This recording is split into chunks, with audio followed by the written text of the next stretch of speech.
Good morning అండి.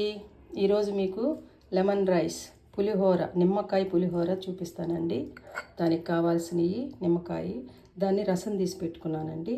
దాంట్లో తిరగమాతకి పోపు గింజలు, పచ్చిమిరపకాయలు, కొత్తిమీర, కరివేపాకు అండి.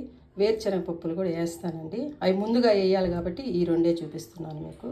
ఇదండి రైసు, ఇప్పుడే వండానండి రైసు బాగా పొడి పొడిగా. నాకు రైస్ కొంచెం మెత్తగా ఉంటేనే బాగుంటుంది.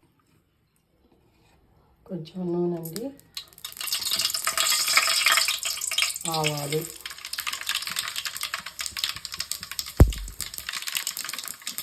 కొంచెం జీలకర్ర,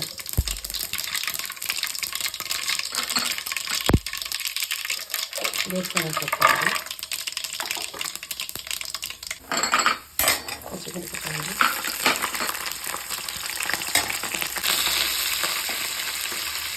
పచ్చిపండి, ఉప్పు కూడా ఇప్పుడే వేసేస్తే బాగా రైస్ అంతా పచ్చండి. తర్వాత నిమ్మరసం పోసేసి కొంచెం సేపు అండి, లేదంటే ఎక్కువ ఉడికితే చేదు వస్తుంది అంటారు. నాకైతే ఎప్పుడు రాదు. తర్వాత రైస్ వేసేసుకోండి. చూడండి ఎంత బాగా వచ్చిందో. రంగు కూడా లైట్గా ఉంటేనే నాకు ఇష్టం అండి, ఎక్కువ పచ్చగా ఉన్నా నాకు ఇష్టం అండి. తర్వాత కొంచెం కొత్తిమీర చల్లేసుకుంటామండి.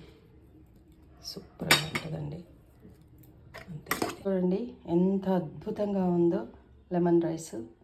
చాలా బాగుందండి లెమన్ రైస్. ఈరోజు అమ్మవారికి నైవేద్యంగా పెడతామని గాయత్రి అమ్మవారికి లెమన్ రైస్ చేశానండి. సూపర్గా ఉందండి. చూడండి ఎంత బాగుందో చూడండి.